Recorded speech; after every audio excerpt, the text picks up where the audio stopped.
Southern Illinois After Hours. Welcome back to another episode here on Cap Tech. The story to follow is mostly true, but some names have had to be changed to protect the guilty. Stories have also been adjusted to be slightly more family-friendly. Southern Illinois in the 1990s, a place where the music was loud, the drinks were always flowing, and the only rule was, well, there were no rules. Let's take a trip back in time to some of the most unforgettable and borderline questionable after-hours hotspots of that wild era. First up, Neons in Centralia, the BYOB nightclub where you brought your own booze and they provided the chaos. There were lights, there was bass, and there were questionable dance moves that somehow looked better after a few red Solo cups of whatever you found at the gas station on your way over. Who needed a liquor license when the party brought its own inventory? And then there was the underground, BYOB again. Because in Centralia, BYOB was less a trend and more of a lifestyle. This place was located underneath of a church and had that, we might get raided, but it'll be worth it, energy. Down here, the music was loud, the air was thick, and if you weren't careful, you might accidentally drink someone else's Boone's Farm. The underground didn't just have a name, it was a freaking vibe. They even had wet t-shirt contests. Now, did that feel slightly inappropriate considering it was underneath of a church? If the building the underground was under was a civic center or something that only looked like a church, please let me know in the comments below because I'd like to be off the hook ethically on this one. Now, if you were lucky enough to get invited, there was the Hales Boys compound in Woodlawn. It was more than just a house party, it was an experience. And by experience, I mean there was a two-headed rat. Yup, you heard me, a two-headed rat. I don't know where it came from or why it was there, but it was like the unofficial mascot of the place. You'd be drinking a beer, and someone would be like, "Hey, wanna see something cool?" And the next thing you know, you're staring at a two-headed rodent, wondering what life choices brought you to this moment. And then there was the Ramada Inn in Mount Vernon. This wasn't just any hotel, it was where the Hales Boys band often played covering rock anthems like Ted Nugent's Great White Buffalo and songs from Green Day, but only so the ladies would dance. We, the friends of the band, or essentially roadies for the band, which was not even a traveling band by the way, got comped rooms. Which was a nice touch considering they could not exactly rent them to regular folks. Not with China White written on the hotel room wall in what looked suspiciously like a combination of white paint and bleach. It wasn't the Ritz, but it had charm. In that, we're probably gonna find out it's haunted kind of way. For the truly elite, there was Club E in Ashley, invitation only, above the Boy Scouts. Yeah, you heard that right. Nothing says exclusivity like partying above a wholesome troop meeting room. It was the kind of place where you didn't ask questions. You just showed your face and hoped the stairs would not collapse beneath you. Most of the time when you were there you wound up playing foosball, but sometimes you'd wind up on the roof of the building talking to a guy named Horse or a guy named Moose. But if you really wanted drama in Ashley, Illinois, the Last Call Tavern parking lot was where it was at. Picture this. 1 minute, it's a mooning contest. And the next minute, someone's bare butt is going straight through the windshield of an old Lincoln. That's right, full moon. Meets shatterproof glass and the buttocks wins the freaking battle. And let's not forget the turkey shoot near the parking lot. Nothing spices up a night like hearing gunfire while you're trying to decide if you're sober enough to drive. And why in the heck are people shooting turkeys in the middle of the night anyway? Well, maybe it was a car backfiring, who knows for certain. Oh, and the showrunners of The Last Call? They drove a hearse, just in case things got, dicey. Because if there's one thing you want at a sketchy, while still awesome, tavern, it's convenient transportation for emergencies, or worse. Now, we can't forget the industrial and rumors in Centralia. But these places were more for the shift-working older crowd. The vibe was less dance your heart out and more sit back and let the stress melt away. While the young party animals looked on from afar, wondering if that would be their future. Finally, there was city nights in or around Breeze, Illinois, somewhere in the Germantown Barlosa Ruralplex. It had everything, lights, music, and the dance floor packed with people living their best lives. It was the kind of place where you showed up with high hopes and left with sore feet, and maybe someone's phone number written on your arm. I mean, start the night with a chicken and beer dance in St. Laborie, and the next morning you wake up in the parking lot at City Nights. An epic WTF moment if you ask me. Southern Illinois after hours in the 90s wasn't just about the places. It was about the stories, the people, and the memories that, even decades later, still make you laugh, cringe, and say, I can't believe we did that. That was actually very stupid of us. Here's to the wild nights and the even wilder stories that came with them. Thank you for watching Cap Tech. Please like, share, comment, and subscribe. Down this Australia, the lights burn bright, neon stuff until the morning light. BYOB, yeah, the drinks were free, dancing through the haze of a 90s spree. The underground call with its dark wild beat, where booze fall and flow, and the crowd couldn't be beat. Oh, Southern Illinois, where the nights were alive, from rap shack the clubs to the backwoods vibe. Crazy stories, wild memories, we party like legends over Illinois trees. The Hell's compound, what a bizarre sight, a two-headed rat in the woodland night. At the Ramada Inn, the band would play, the China white scribbled in a ghostly spray. Coffee and ashtray above the scouts, invitation only. What's that about? Oh, Southern Illinois, where the nights were alive, from ramshackle clubs to the backwoods vibe. Crazy stories, wild memories, we party like legends under Illinois trees. The Hell's compound, what a bizarre sight, a two-headed rat in the woodland night. At the Ramada Inn, the band would play, with China white scribbled in a ghostly spray. Coffee and ashtray above the scouts.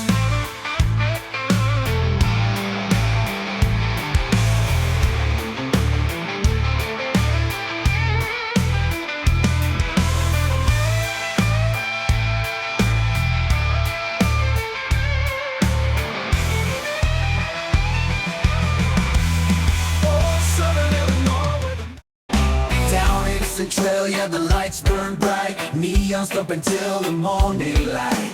BYOB, yeah, the drinks were free, dancing through the haze of a 90s spree. The underground call with its dark wild beat, where booze farm flowed and the crowd couldn't be beat. Oh, Southern Illinois, where the nights were alive, from ramshackle clubs to the backwoods vibe. Crazy stories, wild memories,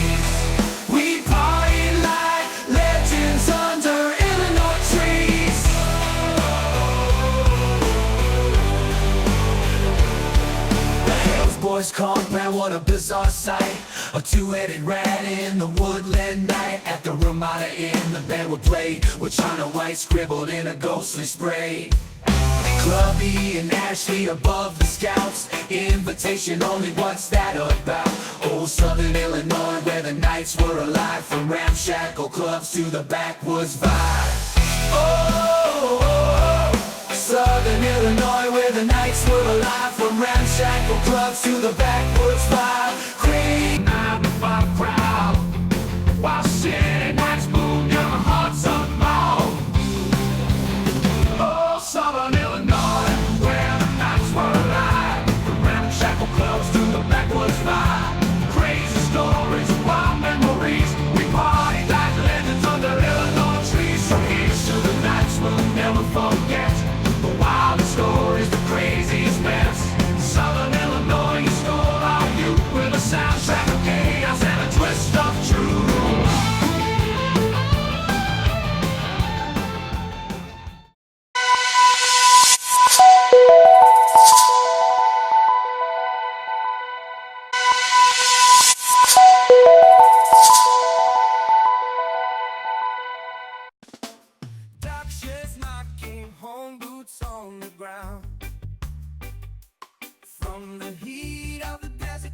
In Rodham, Illinois, they partied until the house came down.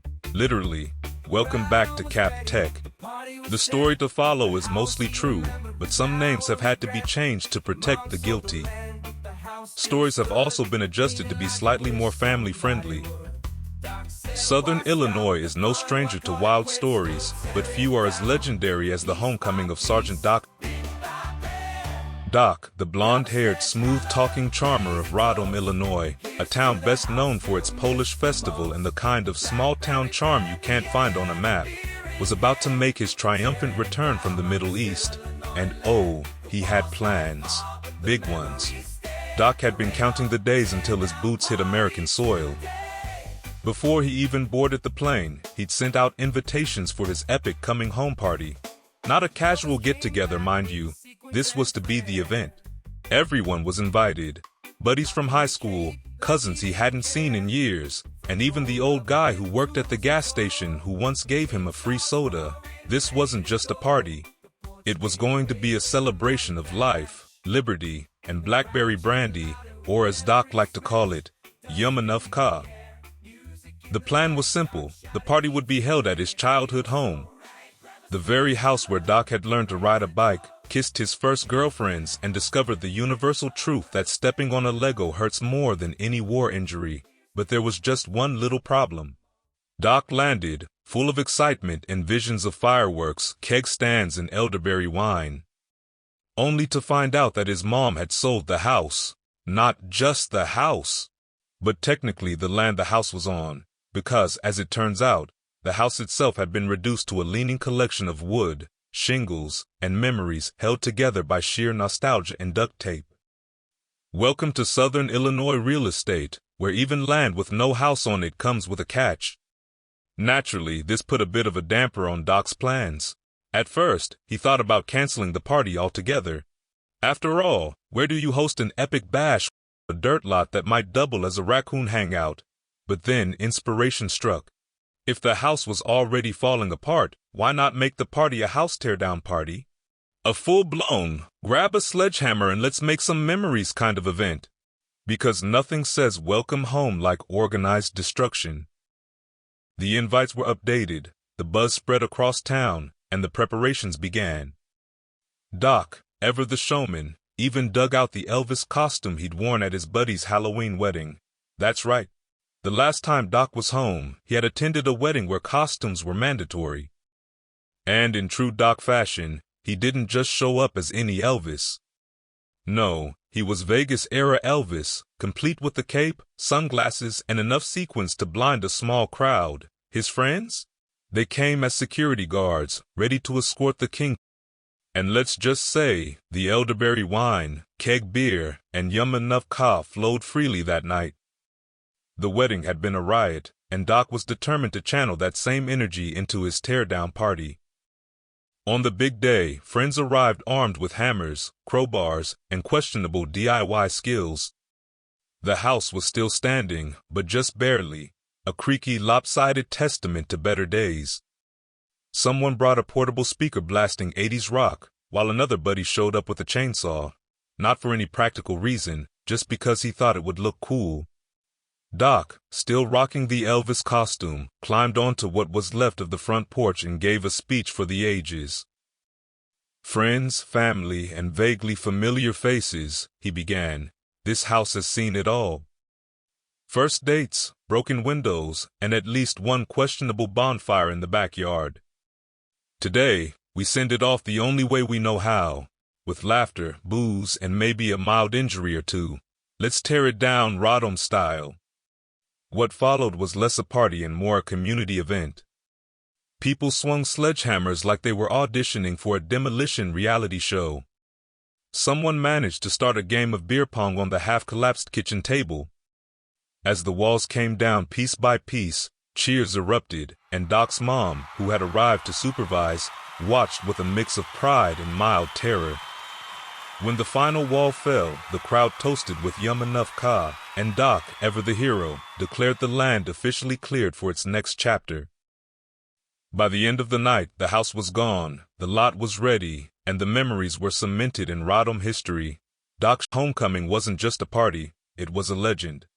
And somewhere out there, under the Illinois stars, a raccoon probably raised a tiny glass of yum enough ka in salute. Thank you for watching this video. Please subscribe, like, and share. So let me know in the comments what story you'd like for me to tell next, with approximately 80% accuracy, of course.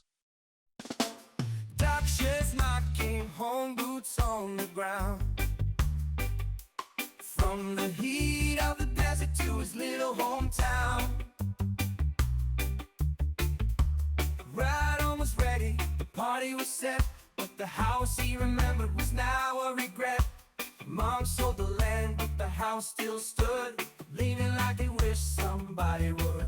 Doc said, why stop the fun, why call it quits? We'll tear it down, piece by piece, bit by bit. Grab a sledgehammer, raise a toast. Here's to the house we'll miss the most. Blackberry brandy and a beer in hand. We're tearing it down on this Illinois land. The walls might fall, but the memories stay. At the radon tear down party today.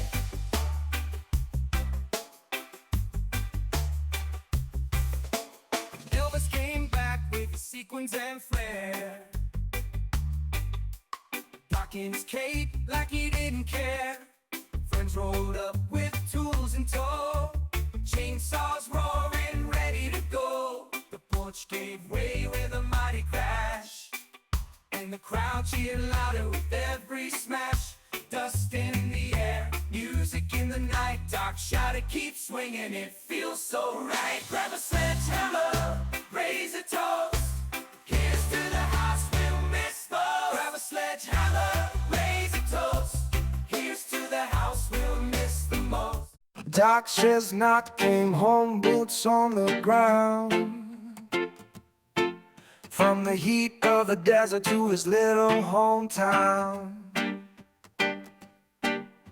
Ride on was ready, the party was set, but the house he remembered was now a regret. Mom sold the land, but the house still stood, leaning like he wished somebody would. Doc said, why stop the fun and why call it quits? We'll tear it down, piece by piece, bit by bit. Grab a sledgehammer, raise a toast. Here's to the house we'll miss the most. Blackberry brandy and a beer in hand. We're tearing it down on this Illinois land. The walls might fall, but the memories stay. At the radon tear down party today. Elvis came back with the sequins and flair. Doc in his cape like he didn't care. Friends rolled up with tools in tow, chainsaws roaring, ready to go. The porch gave way with a mighty crash, and the crowd cheered louder with every smash. Dust in the air, music in the night. Doc shouted, keep swinging, it feels so right. Grab a sledgehammer, raise a toast. Here's to the house we'll miss the most. Blackberry brandy and a beer in hand. We're tearing it down on this Illinois land. The walls might fall, but the memories stay. At the radon tear down party today. Elvis came back with the sequins and flair. Doc in his cape like he didn't care. Friends rolled up with tools in tow. Doc Chestnut came home, boots on the ground. From the heat of the desert to his little hometown. Rider was ready, the party was set, but the house he remembers now regret. Mom sold the land, but the house still stood, leaning like he wished somebody would. Doc said, why stop the fun, why call it quits? We'll tear it down, piece by piece, bit by bit. Grab a sledgehammer, raise a toast. Here's to the house we'll miss the most. Blackberry brandy and a beer in hand. We're tearing it down on this Illinois land. The walls might fall, but the memories stay. At the radon tear down party today. Elvis came back with his sequins and flare, back in his cape like he didn't care. Friends rolled up with tools in tow, chainsaws roaring, ready to go. The porch gave way with a mighty crash, and the crowd cheered louder with every smash. Dust in the air, music in the night, Doc shouted, keep swinging, it feels so right. Grab the sledgehammer, raise a toast, here's to the house we'll miss most.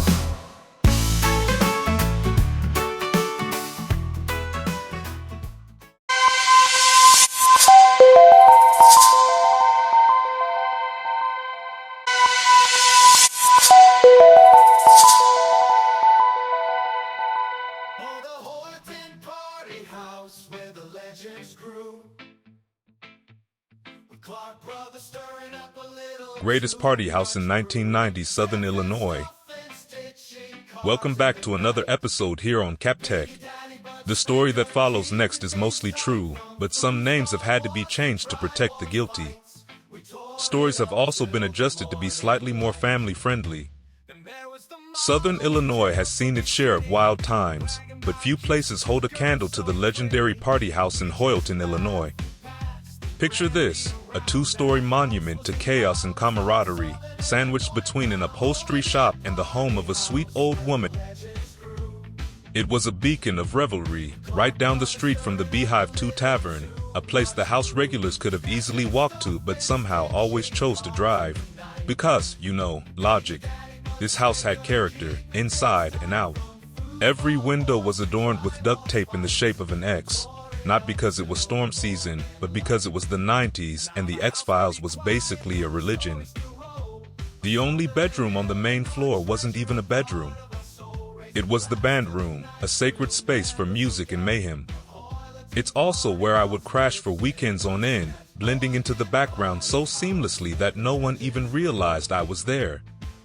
One morning, I woke up to the sight of my friend Whitey repairing drywall. Turns out he'd gotten a little too enthusiastic with a golf club after consuming a heroic amount of his homemade elderberry wine, classic Whitey. The house truly came alive during Hoyleton's annual Hofbrau festival. While the rest of the town celebrated with bratwursts and beer gardens, this house transformed into an unofficial after-hours club. It wasn't so much an invitation-only event as it was a if you can find it, you're welcome kind of deal, and trust me, people found it. The roommates? Oh, they were a cast of characters straight out of a Coen Brothers movie. There were the Clark brothers, names withheld for reasons that will soon become obvious. Let's just say they went on to form the infamous Clark Mafia. Their cousin and future mob enforcer, the one and only Biggie Daddy Butt Spanker, was a regular fixture too. Then there was Stephens, an avid foosballer, die-hard sports fan, an occasional ditch driver, usually after a few too many. Harrison, the one normal guy in the mix, lived there too. The Clarks spent most of their time trying to corrupt him, with varying degrees of success. And let's not forget the male model who worked at the upholstery shop next door.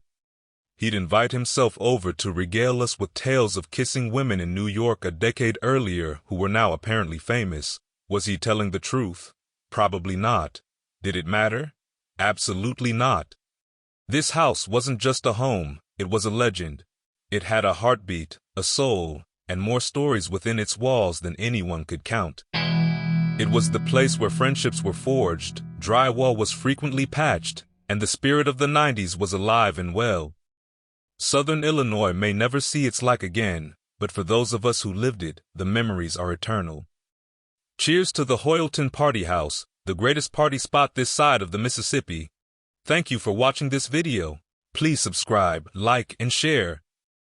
Please check out our other videos on the greatness of 1990s Southern Illinois as well. There's a two-story house in Hoyleton town, next to Burr's place where the stories go down. An upholstery shop on the other side. But inside that house it was a hell of a ride. Windows taped with X's and nod to the files. This place was the party, came for miles. From hot nights to elderberry wine, that house lit up and we had a good time. Oh, the Hoyleton Party House where the legends grew. With Clark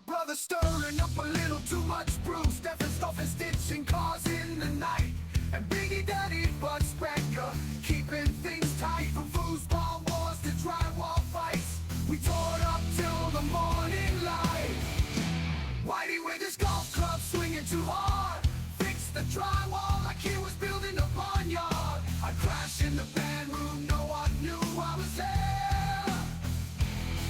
Woke to laughter and chaos still in the air. Harrison tried to keep it all safe, but the Clarks dragged him into their game. Down the street behind two was the spot, but we always drove. Don't ask why, we just forgot. But inside that house it was a hell of a ride. Windows taped with X's and nods to the files. This place was the party king for miles. From hot-drawn nights to elderberry wine, that house lit up and we had a good time. Oh, the Hoyleton Party House where the legends grew.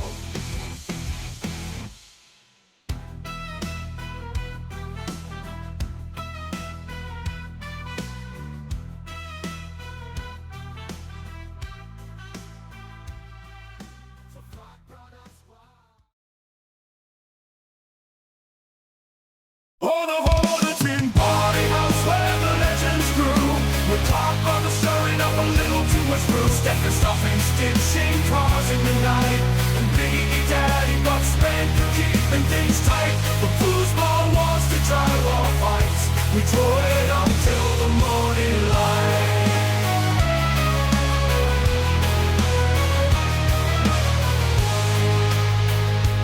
And there was a model with tales from the city, bragging about kisses with girls so pretty. We just laugh and pass the brandy around. The house was the wildest on southern Illinois ground. Oh, the Hoyleton Party House where the legends grew. With Clark brothers stirring up a little too much brew. Stephen stuffing, stitching cars in the night. And Biggie Daddy got spanked to keeping things tight. From foosball wars to drywall fights, we tore it up till the morning light.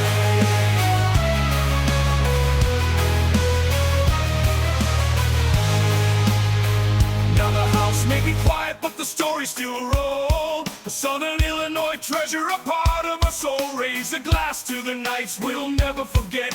The Hoyleton Party House lives in us yet.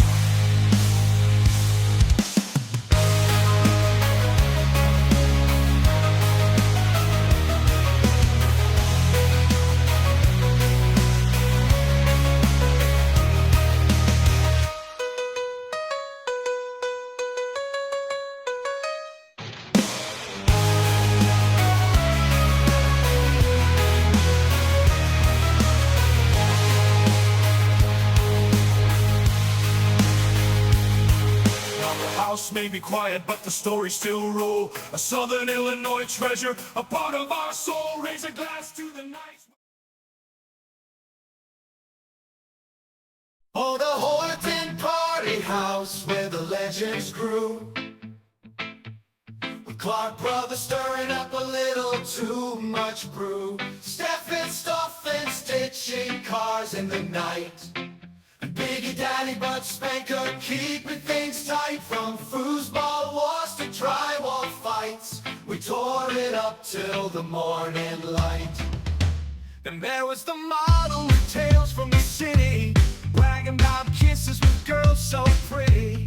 We just laughed and passed the brandy around. That house was the wildest on southern Illinois ground. Hoyleton Party House where the legends grew. Clark brothers stirring up a little too much brew. Stephen stuffing, stitching cars in the night. Biggie Daddy but Spanker keeping things tight. From foosball wars to drywall fights, we tore it up till the morning light. Now the house may be quiet, but the story still rolls. A southern Illinois treasure, a part of our soul. Raising glass to the nights we'll never forget. The Hoyleton Party House lives in us yet. Hoyleton Party House where the legends grew. Clark brothers stirring up a little too much brew. Stephen stuffing, stitching cars in the night. Biggie Daddy but Spanker keeping things tight. From foosball wars to drywall fights, we tore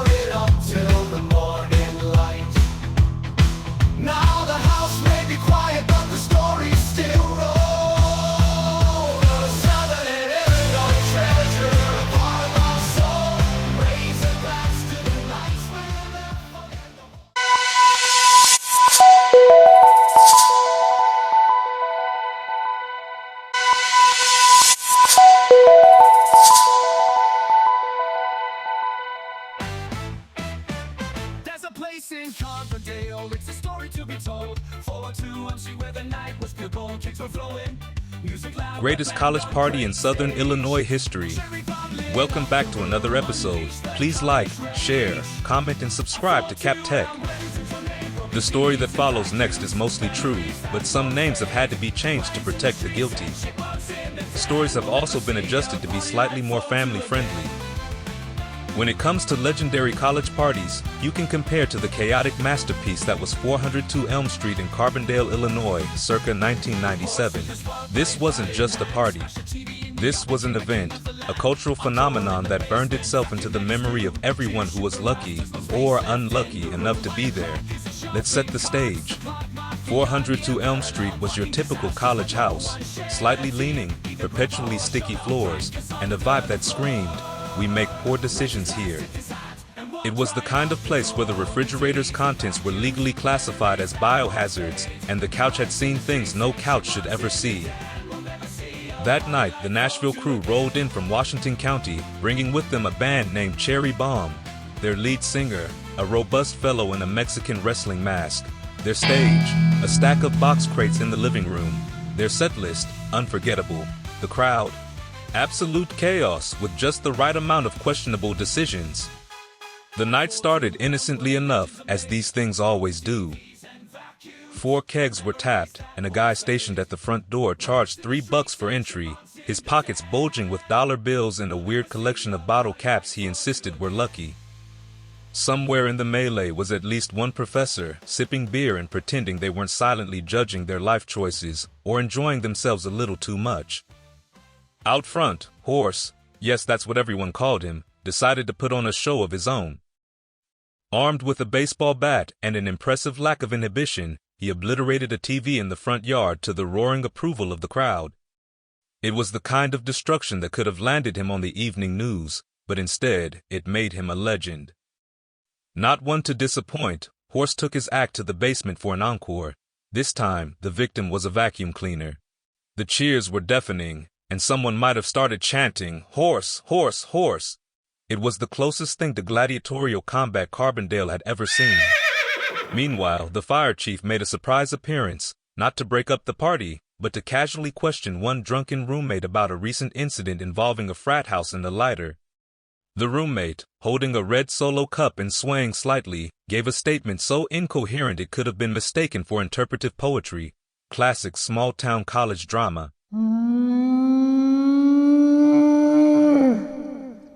Out in the street, the Clark Mafia made their presence known, adding their unique brand of mischief to the mix. Firecrackers were going off, shopping carts were weaponized, and at one point a car trying to parallel park smashed into the vehicles in front and behind it. The driver got out, examined the damage, shrugged, and went inside to grab a beer. Nobody even flinched. This was 402 Elm Street, after all. Inside, the basement had its own ecosystem, complete with resident chipmunks who seemed entirely unfazed by the chaos above. Rumor has it they were the original tenants and charged the humans rent in the form of spilled beer and potato chips. Upstairs, Cherry Bomb was mid-set, cranking out a cover of Throttle's 5 Mile Smile that sounded just off-key enough to remind you they weren't professionals, well at least not yet, but nobody cared.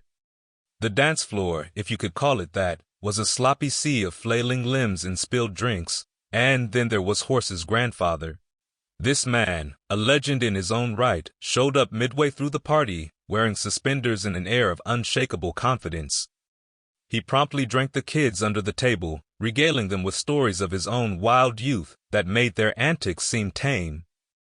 He left at dawn, tipping his hat and muttering something about showing these kids how it's done. As this particular night reached its climax, riots broke out on the Carbondale Strip. Students took to the streets in a drunken display of rebellion, turning the quiet college town into a scene straight out of an apocalyptic movie. Trash cans were overturned, streetlights were climbed, and someone inexplicably started selling toasted bagels out of a shopping cart. But back at 402 Elm, the party raged on, a beacon of wild energy amidst the chaos. By the time the sun rose over Carbondale, 402 Elm Street was a war zone. Empty kegs, shattered glass, and the faint echo of Cherry Bomb's last song lingered in the air. The couch had somehow ended up on the roof, and nobody knew where the vacuum cleaner went. It wasn't just a party, it was history. And for those who were there, it's a story they'll tell and embellish for the rest of their lives, heck, sometimes even making things up. After all, folks, the horse's grandfather did not even wear suspenders. The morning after the party, the house's occupants would stumble over to a nearby funeral home for a free breakfast. Don't ask why, just accept that it happened. The funeral director, clearly not amused, would only shake his head and stare up at his heavens as hungover students devoured pancakes and bacon like they'd never eaten before. 402 Elm Street, Carbondale, 1997, the greatest college party Southern Illinois ever saw. Thank you for watching Cap Tech. Please subscribe, like, and share.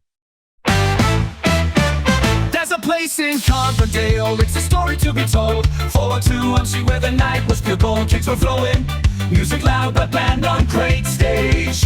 Cherry bomb lit up the room, unleashed the college rage.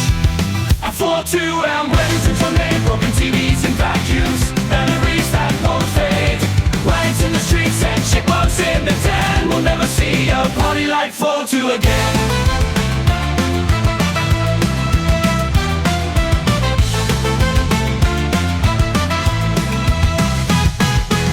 Took the spotlight, bat in hand, smashed the TV in the yard, became the king of the land. Encore in the basement, vacuum mega stew. Tears shook the rafters, no space left in the room. Firecrackers and shopping carts, supply mafia, near parallel parking disasters, but no one shed a tear. Even Grandpa showed up, drank us under the floor. Raised his glass, tipped his hat, and walked right out the door. The TVs and vacuums, memories that won't fade. Riots in the streets and chipmunks in the den. We'll never see a party like 402 again.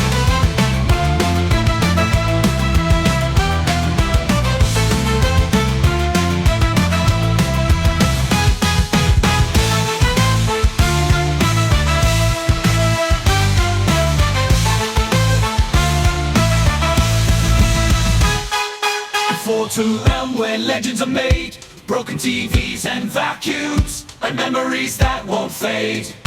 Riots in the streets and chipmunks in the den. We'll never see a party like 402 again.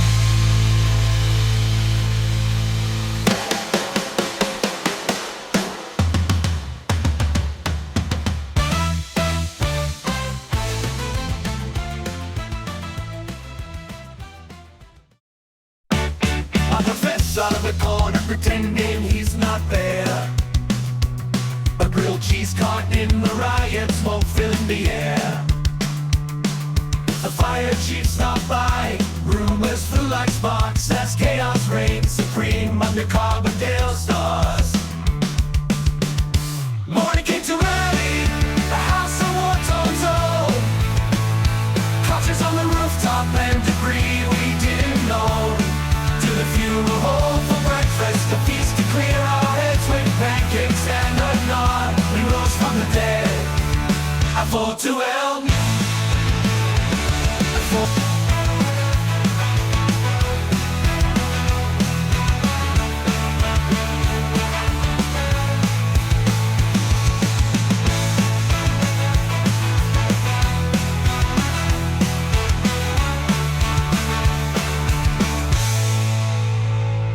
Came too early, the house of war tones old.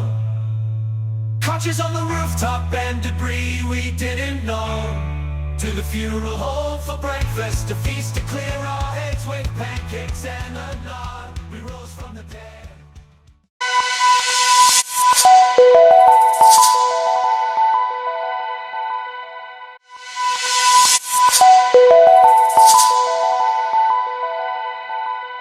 Southern Illinois, also known as Little Egypt, is a land of natural beauty, historic landmarks, and street art. That's right, folks. Today, we're uncovering some of the most fascinating graffiti spots in the area. From local landmarks to hidden gems, let's dive into the colorful, sometimes mysterious world of Southern Illinois graffiti. First up, the iconic Graffiti Bridge in Carbondale. This bridge has been a canvas for artists and creatives for decades. It's a living, breathing art gallery where no two visits are the same. New layers of paint appear overnight, telling stories, sharing messages, or just showcasing incredible talent. It's a place where the community comes together, a blend of raw expression and a little rebellion. But who knows? Your next masterpiece might be created here too. Now let's head into the past at Giant City State Park. Here, among the towering sandstone cliffs, you'll find the Thompson Brothers rock art. These carvings date back to the Civil War, etched into stone by soldiers. It's graffiti, sure, but it's also history preserved in rock. Standing there, you can almost imagine the soldiers, passing the time or leaving their mark for future generations to discover. It's a somber yet beautiful reminder of the many stories etched into southern Illinois. Meanwhile, back in Carbondale, we find an even more modern take on public art. The Southern Illinois Mural Project transforms the city into a vibrant outdoor gallery. These large-scale murals celebrate the region's history and community spirit. Graffiti gone mainstream, proving that street art isn't just for the rebels anymore. But now let's talk about a lesser-known piece of graffiti.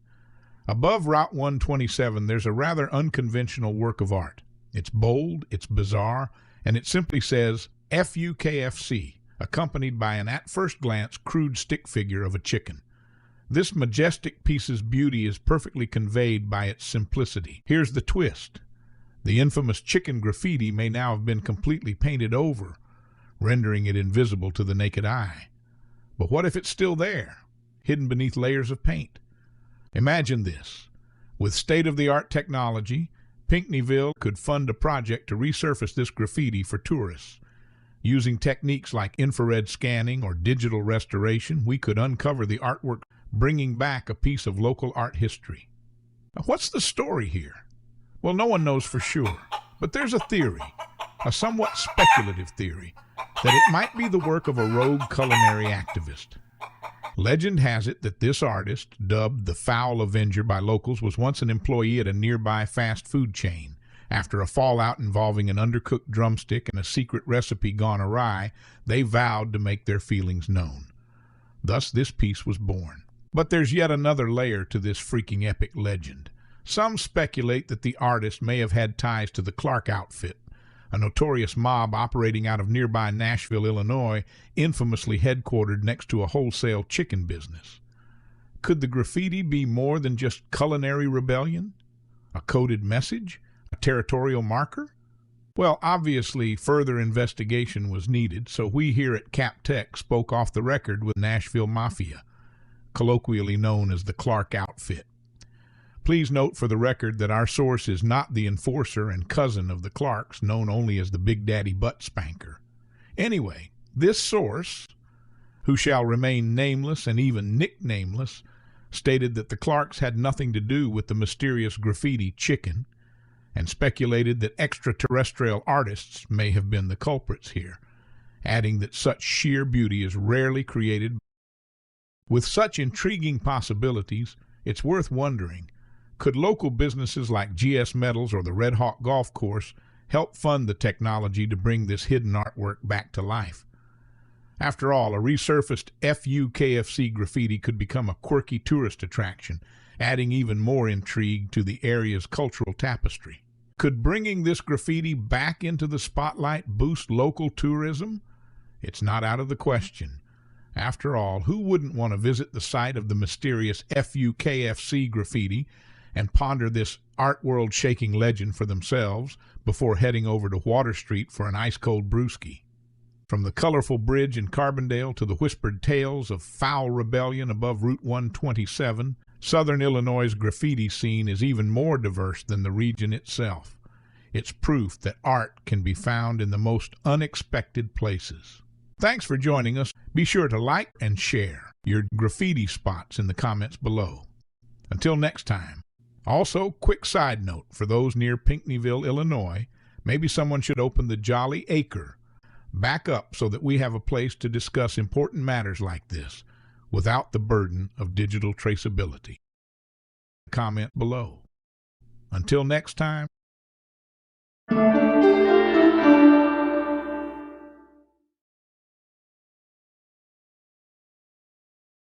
So you know that FUKFC thing that they found, that people have found? Well,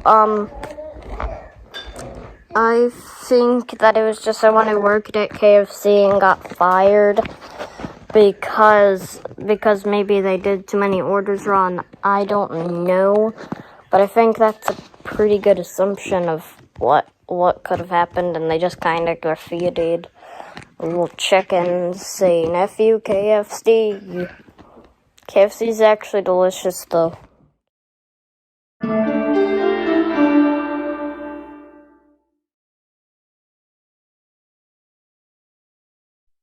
Out on Route 27 there's a tale to tell about a chicken and some paint and a rebel yell. F-U-K-F-C in a letter so bold, a stick-figure chicken with a story untold. Oh, the chicken graffiti, a mystery so fine. Was it just a prank or a culinary crime? Hidden out beneath layers of time. Oh, the chicken graffiti, a story's divine. Some say it's the foul Avenger's art. Fast food worker with a broken heart. Others whisper with a curious tone. The Clark outfit might have claimed it as their own. Oh, the chicken graffiti, a mystery so fine. Was it just a prank or a culinary crime? Hidden out beneath layers of time. Oh, the chicken graffiti, your story's divine. Now it's painted over, gone from the eye, but with tech and funding we might give it a try. GS Metals, a red hawk might foot the bill to bring back the chicken on that old hill. Oh, the chicken on that old hill. Oh, the chicken graffiti, your story's divine. So here's to the chicken wherever you may be. A quirky piece of Southern Illinois history. Tourists may gather and the legend will grow of a stick-figure chicken with an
Hello and welcome back to another episode here on Cap Tech.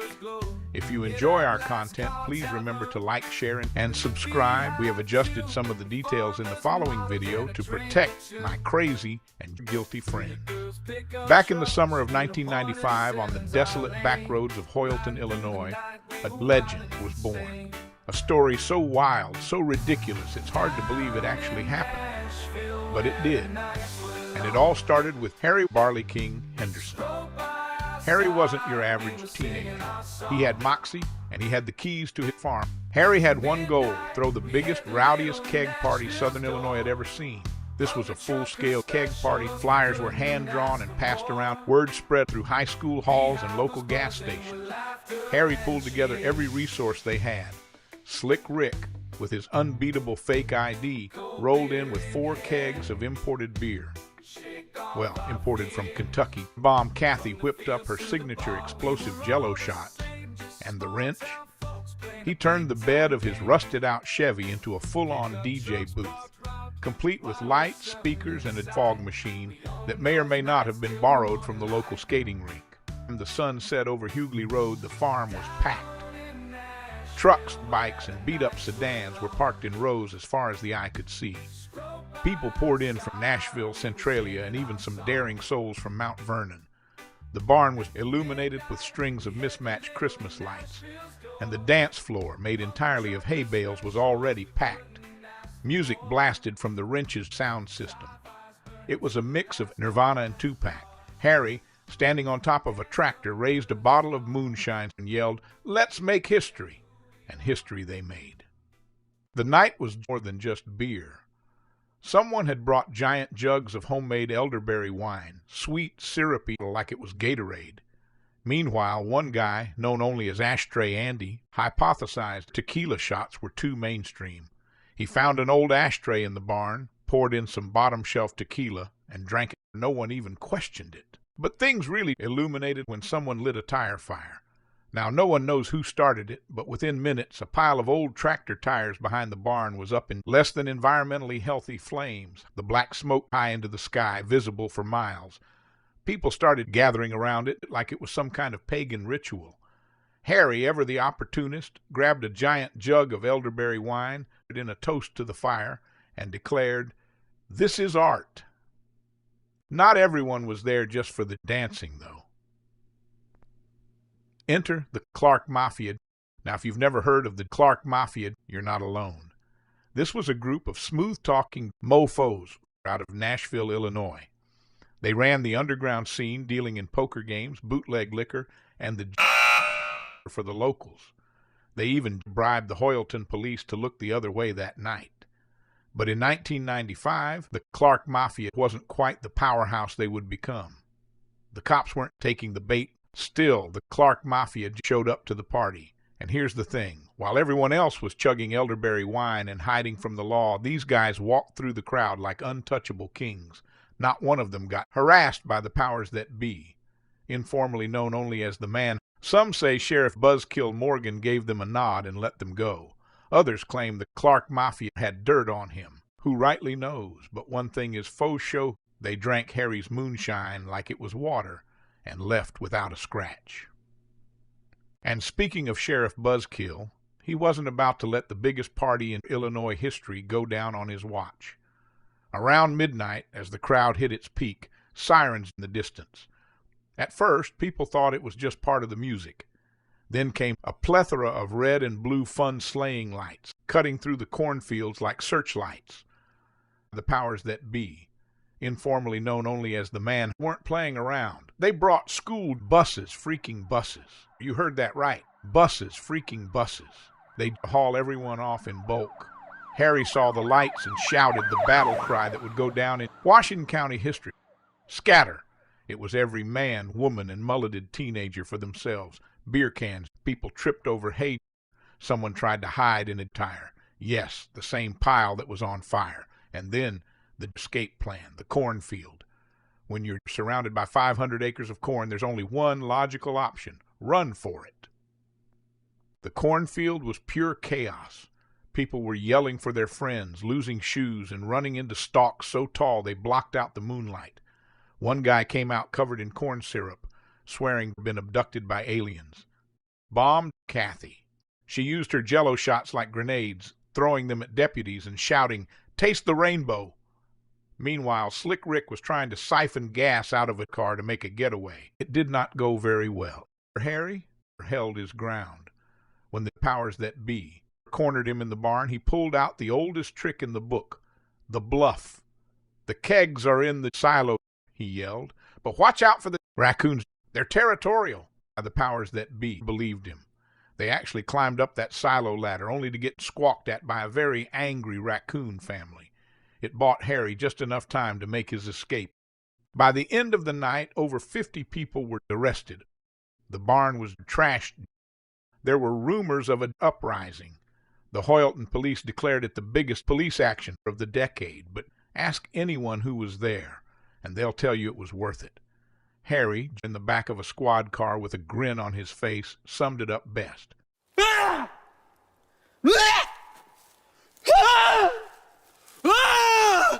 He said, "Names have been changed here, of course, but the story is real. If you were there, you know. You know."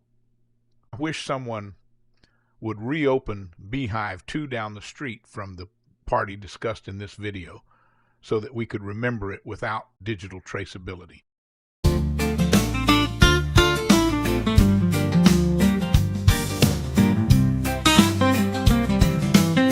Southern Illinois, biggest crowd. Slick Rick's got the kegs, Kathy's got the shots.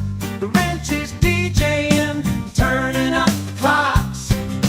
Filled the berry wine in a jug, homemade with drinking like the night won't fade. Cornfield kid party free, tires burning, moonshine under the tree. School buses rolling in with the law, but we're running through the corn like we never saw. There was chaos in the cornfield, laughing loud, tossing jello shots, breaking through the crowd. Cops can't catch us, we're out of sight. In the cornfield we hide under the moonlight. The corn mafia tried to pay them off, but the cops weren't buying no matter how tough. Harry's on the tractor, drinking shine, yelling out, "This party's all mine." Tires smoking, the fire's burning bright. Ashtray and he's drinking tequila all night. The raccoons were squawking, the hay bales high, and we just kept drinking, never asked why.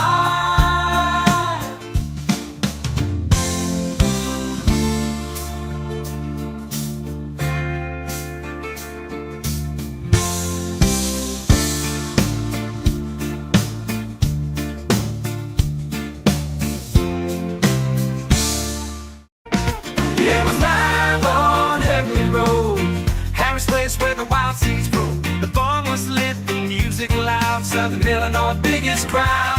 Slick Rick's got the kegs, Kathy's got the shots. The ranch is DJing, turning up the clocks. Elderberry wine in a jug, homemade. We're drinking like the night won't fade. Cornfield cake party wild and free, tires burning, moonshine under the tree. School buses rolling in with the law, but we're running through the corn like we never saw. It was chaos in the cornfield, laughing loud, tossing jello shots, breaking through the crowd. Cops can't catch us, we're out of sight. In the cornfield we hide under the moonlight. The clock mafia tried to pay them off, but the cops weren't buying no matter how tough. Harry's on the tractor, drinking shine, yelling out, "This party's all mine." Tires smoking, the fire's burning bright. Ashtray and he's drinking tequila all night. The raccoons were squawking, the hay bales high, and we just kept drinking, never asked why. They just kept drinking, never asked why.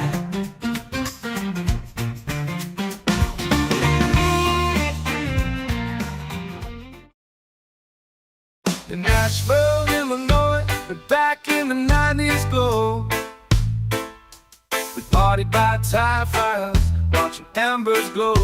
Hit up Last Call Tavern, then the Beehive too, with farmers and models and a drink or two.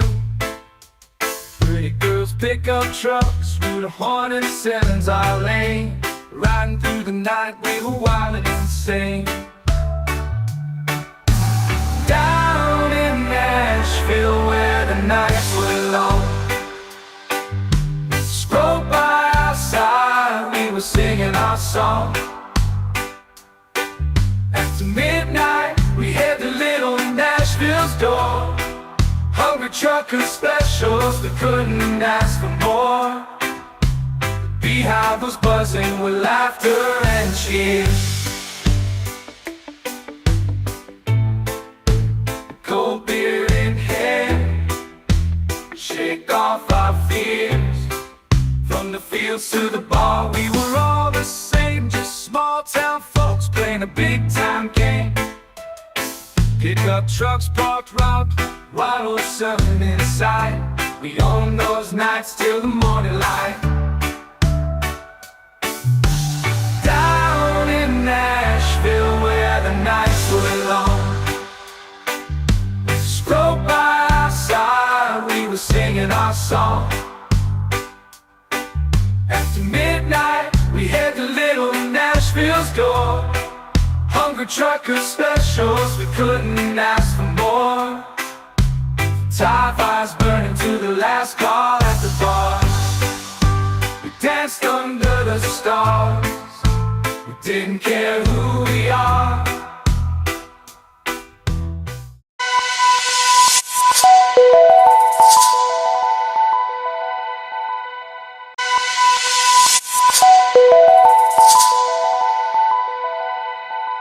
Down on the border where the wild winds blow, between Hoffman and Centralia, there's a place to go, the Shattuck Roadhouse. When Southern Illinois had a roadhouse.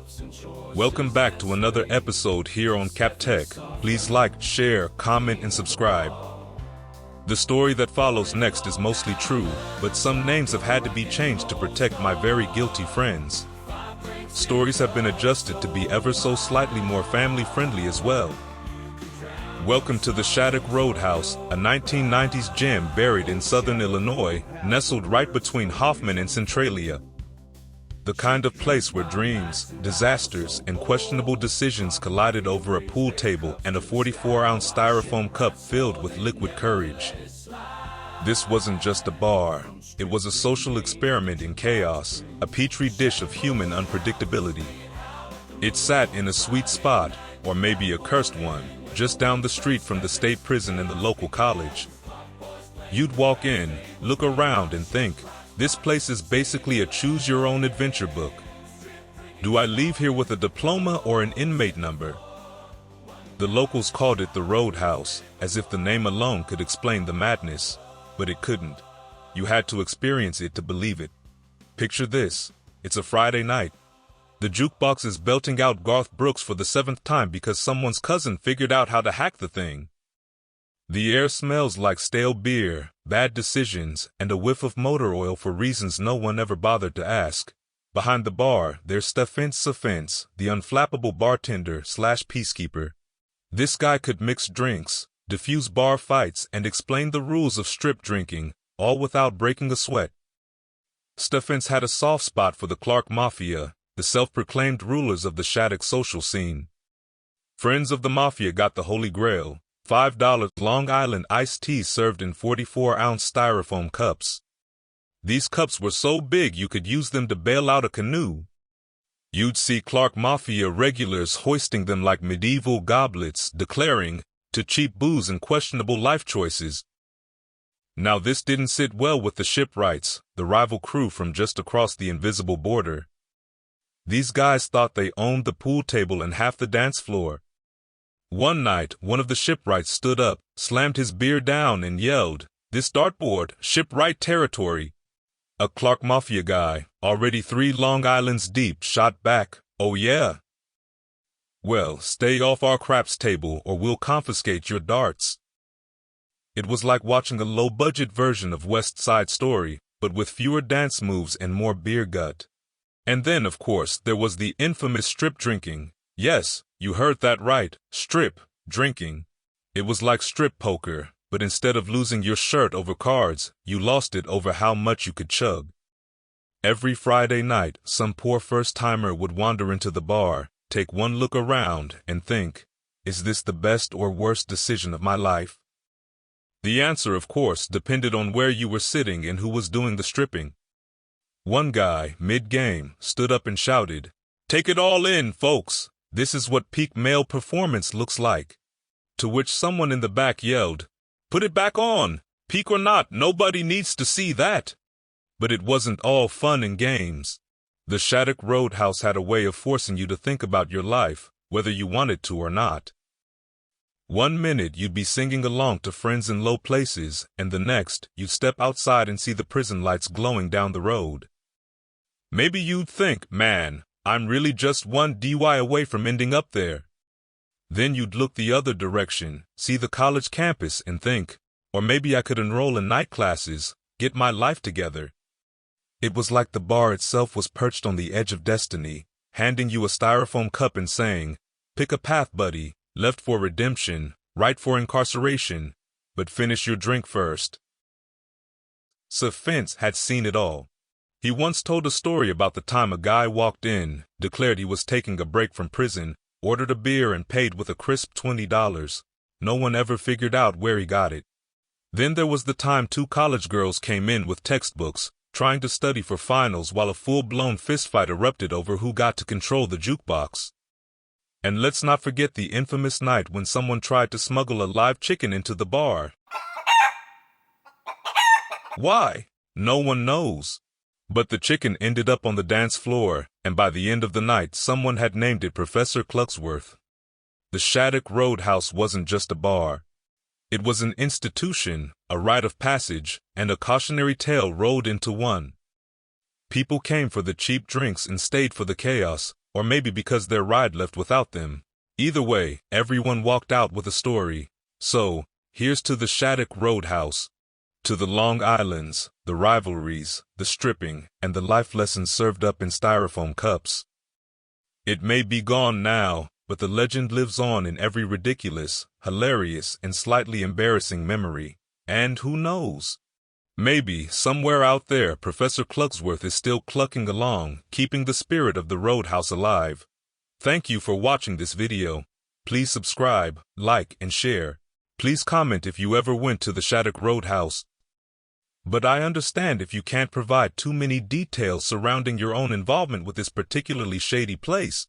Down on the border where the wild winds blow, between Hoffman and Sail Trail, there's a place to go, the Shattuck Roadhouse, where legends were made, with styrofoam cups and choices that sway. Stiff and softest, the king of the bar, pouring along Long Island's like a rock and roll star. 5 drinks in cups so wide, you could drown your sorrows or your pride.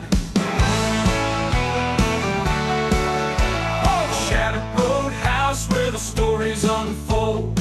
Cheap drinks, wild nights, and rivals so bold. The Clark Mafia raised their cups to the sky, while the shipwrights swore they'd never let it slide.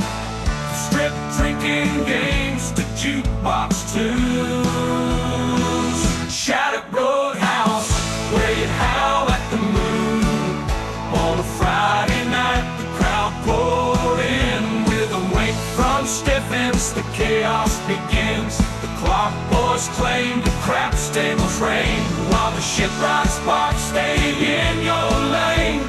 Strip drinking started and clothes hit the floor. One guy shouted, who's ready for more? Oh, Long Island's like a rock and roll star. 5 drinks in cups so wide, you could drown your sorrows or your pride. On Shattuck Roadhouse, where the legends were made, with styrofoam cups and choices that sway. Strip drinking started and clothes hit the floor. One guy shouted, who's ready for more? Down on the border where the wild winds blow, between Hoffman and Centralia, there's a place to go, the Shattuck Roadhouse, where legends were made with styrofoam cups and choices that sway. Stephen softens, the king of the bar, pouring Long Island's like a rock and roll star. 5 drinks in cups so wide, you can drown your sorrows or your pride. Oh, Shattuck Roadhouse, where the stories unfold. Cheap drinks, wild nights, and rivals so bold. The Clark Mafia raised their cups to the sky, while the shipwrights swore they'd never let it slide. From strip drinking games to jukebox tunes, Shattuck Roadhouse, swinging out at the moon. On Friday night, the crowd poured in with a wink from Steffens. The chaos began. Clock boys playing the craps tables ring, while the shipwrights sparks stay in your lane. Strip drinking started, clothes hit the floor. One guy shouted, "Who's ready for more?"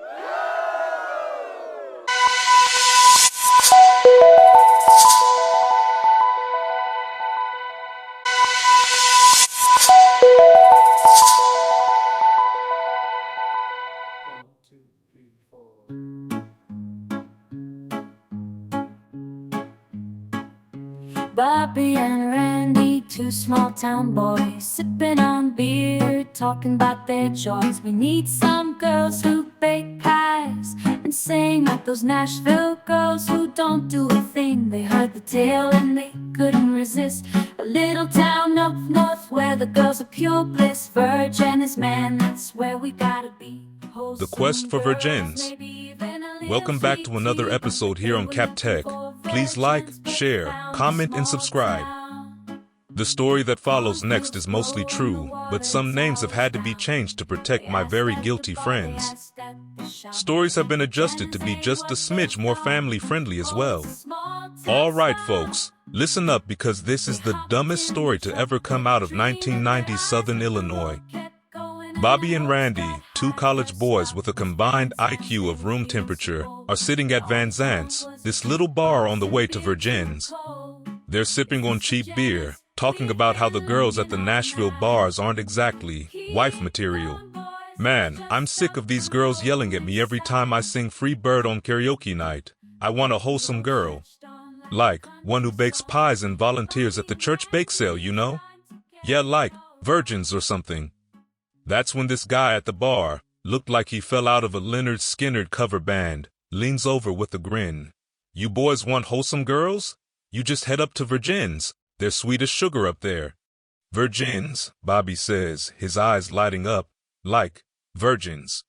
Randy whispers, like he's just cracked the Da Vinci Code. The guy just smirks and takes a sip of his beer. And that's all it took. Bobby and Randy are sold. So they jump in Bobby's old Ford, engine sputtering like it's running on prayers, and take off down the highway. The whole way, they're hyping themselves up.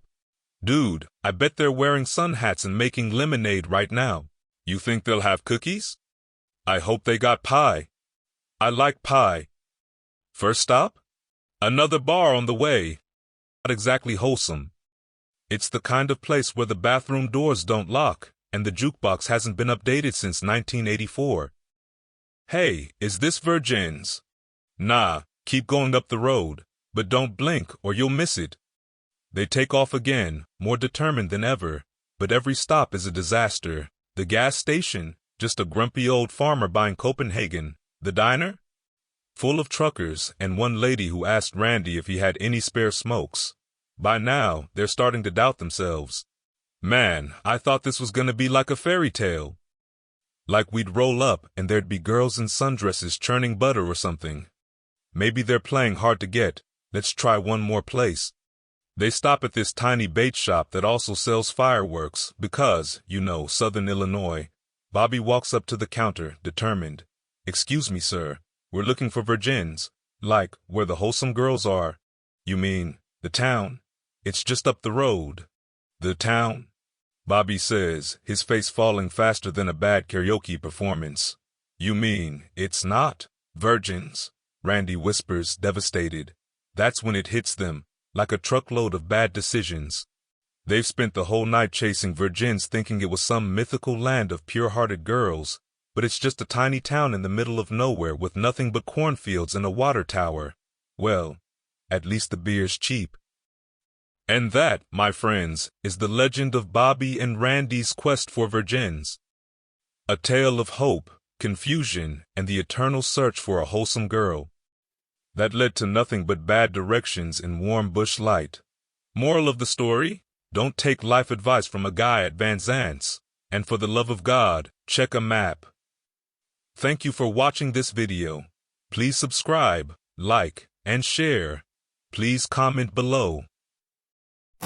Bobby and Randy, two small-town boys, sipping on beer, talking about their joy. We need some girls who bake pies and sing, not those Nashville girls who don't do a thing.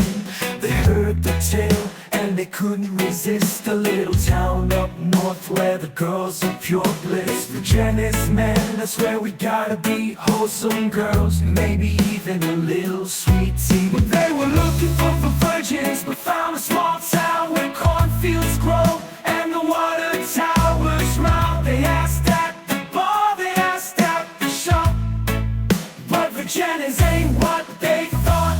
Oh, it's a small town stop.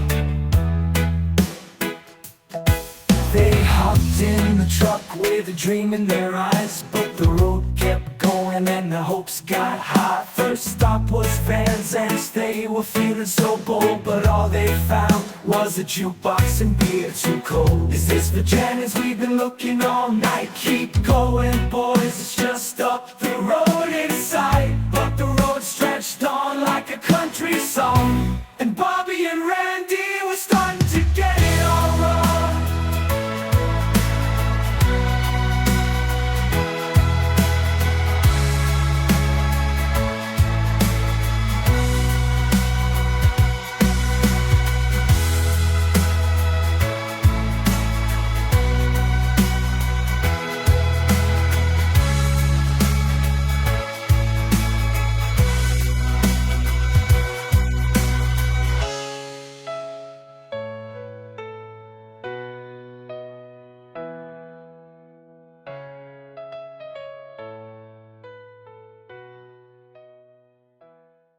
They were looking for virgins, but found a small town where gas stations sell Copenhagen all around. They asked for a sign, but the signs all lie. Virginians ain't what they thought. It's just cornfields wide. They stopped at a bait shop, fireworks for sale. Asked about Virginians, but the truth was frail. It's a town up the road. Go ahead and take the ride, but it's not what you think, it's just country pride. They were looking for virgins, but found a small town where the girls wear boots and the cows way down. Virginians ain't what they thought. Oh no, it's just a little town where the cornfields grow. So they turned around, laughed at their plight. Quest for Virginians had been a wild night. Bobby and Randy learned one thing for sure: sometimes what you're looking for isn't pure. Virginians, yeah, it's just a town, but at least they're cheap beer and a good old frown.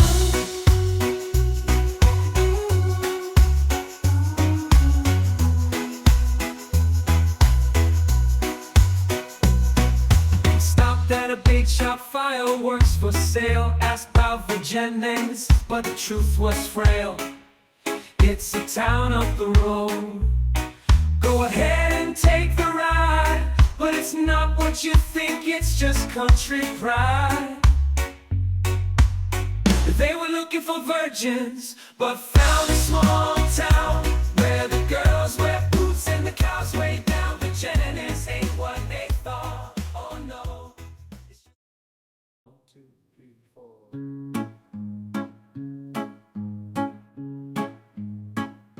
Bobby and Randy, two small town boys, sipping on beer, talking about their joys. We need some girls who bake pies and sing like those Nashville girls who don't do a thing. They heard the tale and they couldn't resist. A little town up north where the girls are pure bliss. Virgin is man, that's where we gotta be. Wholesome girls, maybe even a little sweet tea. But they were looking for virgins, but found a small town where cornfields grow and the water towers round. They asked at the bar, they asked at the shop, but Virginians ain't what they thought. Oh, it's a small town stop. They hopped in the truck with a dream in their eyes, but the road kept going and their hopes got high. First stop was Van Zandt's, they were feeling so bold, but all they found was a jukebox and beer too cold. Is this Virginia's? We've been looking all night. Keep going, boys, it's just up the road in sight. But the road stretched on like a country song, and Bobby and Randy were starting to get it all wrong. They were looking for virgins, but found a small town with gas stations sell Copenhagen all around. They asked for a sign, but the signs online for Jenners ain't what they thought. It's just cornfields wide. They stopped at a bait shop, fireworks for sale. Asked out for Jenners, but the truth was frail. It's a town up the road, go ahead and take the ride. But it's not what you think, it's just country pride. They were looking for virgins, but found a small town where the girls wear boots and the cows way down. Virginians ain't what they thought. Oh no, it's just a little town where the cornfields grow. So they turned around, laughed at their plight. The quest for Virginians had been a wild night. Bobby and Randy learned one thing for sure: sometimes what you're looking for isn't pure. Virginians, yeah, it's just a town, but at least they had cheap beer and a good old frown.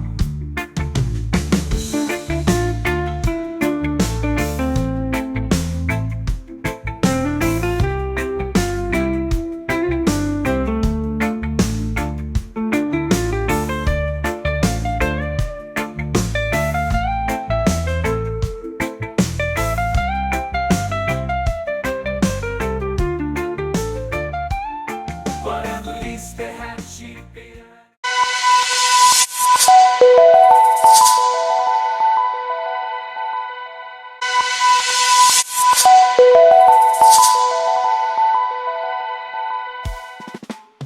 In the heart of Illinois, the cornfields sway, lies a runway to nowhere, just a mile away. The Mid-American Airport Debacle, the Juicy Peanut Conspiracy. Welcome back to another episode. Please like, share, comment, and subscribe to CapTech. This is a story about ambition, secrets, and a place where small-town charm meets larger-than-life aspirations. In the rolling fields of Mascoutah, Illinois, pronounced Mascouter, just a short drive from St. Louis, lies the Mid-America St. Louis Airport. Opened in 2009, it was supposed to be the next big thing, an alternative to the bustling St. Louis-Lambert International Airport, where traffic was often congested and flights were at capacity. The dream was big. The airport was going to serve as a hub, attracting major airlines, boosting tourism, and bringing thousands of travelers to the region. But despite its potential, the airport never took off, at least not in the way its creators had hoped.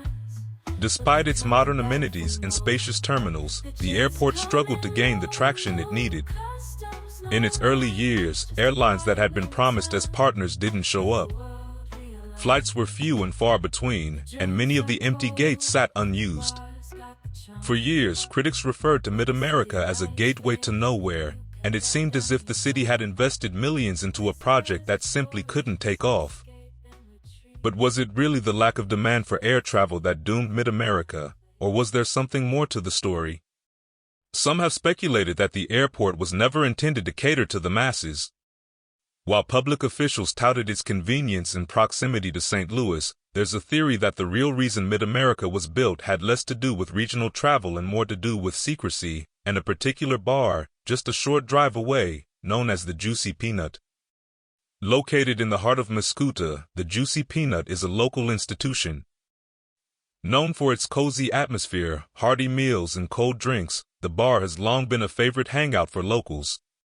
But rumors swirled that the Juicy Peanut wasn't just a bar for the small-town folk. It was said to be a hidden gem, a place where celebrities could escape the spotlight and unwind without the prying eyes of the press. And that's where Mid-America's St. Louis Airport comes into play. Located just 30 minutes outside of downtown St. Louis, Mid-America Airport is far enough away to be an escape, but close enough to be accessible. The theory is that the airport was strategically placed to serve as a private gateway for celebrities, executives, and other high-profile individuals who wanted to get away from the scrutiny of St. Louis press corps. The idea?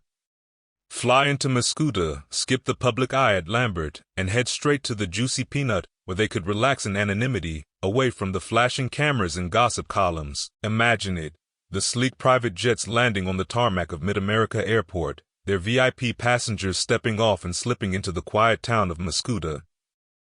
No lines, no customs checks, just a short drive to a place where the only thing that mattered was the beer on tap and the warm welcome at the Juicy Peanut. Inside the Juicy Peanut, the atmosphere was a far cry from the hectic, paparazzi-filled bars of Los Angeles or New York. Here, celebrities could mingle with locals, enjoy the delicious food, and sip on cocktails in peace. Whether it was a business mogul looking for a low-key dinner or a rock star escaping the spotlight for a few hours, the Juicy Peanut offered the kind of privacy that the bustling city of St. Louis could never provide. And so, the airport became more than just an infrastructure project, it was a hidden passageway to a world of quiet indulgence. This theory gained traction as it became clear that the airport wasn't pulling in large crowds or major airlines, but it did provide the perfect runway for those who wanted to fly in under the radar. Mid-America may not have become the bustling transportation hub it was meant to be, but for those in the know, it had a different purpose entirely. Despite its lack of commercial flights, the Mid-America St. Louis Airport quietly supported regional growth in its own way, serving cargo and military flights, while the town of Mascoutah continued to thrive in its unique small-town charm. The Juicy Peanut remained a popular destination, where locals and out-of-towners alike could enjoy a cold drink and a good meal in peace, far from the prying eyes of the big city. So, while the dreams of Mid-America becoming a major commercial airport may have never taken flight, its legacy lives on, not as a symbol of failed ambition, but as a place where secrets were kept, where people could escape, and where the spirit of a small town was preserved. The Juicy Peanut may not be a Hollywood hotspot, but in Mascoutah, it's the place where the stars align in their own quiet way. Thanks for joining us on this journey through the history of Mid-America's St. Louis Airport and the hidden gem of Mascoutah, the Juicy Peanut. Sometimes, the places we think are failures have stories much deeper than we realize. Thanks for watching this video. Please subscribe to Cap Tech, then like and share. Please comment below. In the heart of Illinois, where the cornfields sway, lies a runway to nowhere just a mile away. Mid-America's dream, but the planes never flew. A secret kept quiet, known by a few. They say it's a gateway, but it's more than it seems. A place for the the stars to chase quiet dreams. Forget the big city, the flash and the fame. In my school test town, they all know your name. It's a runway to nowhere, but the story's untold. A landing strip hidden, where the truth's worth its gold. They fly in to drink where the locals all meet. At the juicy peanut where the stars take a seat. It's a runway to nowhere, but we all know the score. They're running from cameras, but they're coming back for more. The jet's coming low, no customs, no lines. Just a quiet little town where the world realigns. The drinks are cold and bars got the charm, where the city lights fade and you can let down your guard. Whispers of stories of escape and retreat, where the rich and the famous find a place to eat. The paparazzi's gone, the world's out of sight. In a juicy peanut, it's the perfect night. It's a runway to nowhere, but the story's untold. A landing strip hidden, where the truth's worth its gold. They fly in to drink where the locals all meet. At the juicy peanut, where the stars take a seat. It's a runway to nowhere, but we all know the score. They're running from cameras, but they're coming back for more. So here's to the runway that never took flight, to the secrets that dance in the soft quiet night. Mid-America's dream might have come and gone, but the juicy peanuts where the stars all belong. It's a runway to nowhere, but the story's untold. A landing strip hidden, where the truth's worth its gold.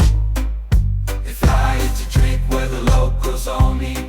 At the juicy peanut, where the stars take a seat. It's a runway to nowhere, but we all know the score.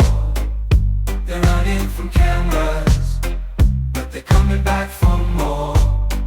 In my scooter, they'll tell you the truth, the juicy is the way. The paparazzi's gone, the world's out of sight. And the juicy peanut is the perfect night. It's a runway to nowhere, but the story's untold. The land is stripped hidden, where the truth's worth its gold. They fly in to drink where the locals all meet. The juicy peanut, the stars take a seat. It's a runway to nowhere, but we all know the score. They're running from cameras, but they're coming back for more. So here's to hear a runaway that never took flight to fly. America's dream might have come and gone, but the juicy peanut stars all belong. It's a runway to nowhere, but its story's untold. The land is stripped hidden, where the truth's worth its gold. Flying to drink where the locals all meet. The juicy peanut, the stars take a seat. It's a runway to nowhere, but we all know the score. They're running from cameras, but they're coming back for more. And that's good.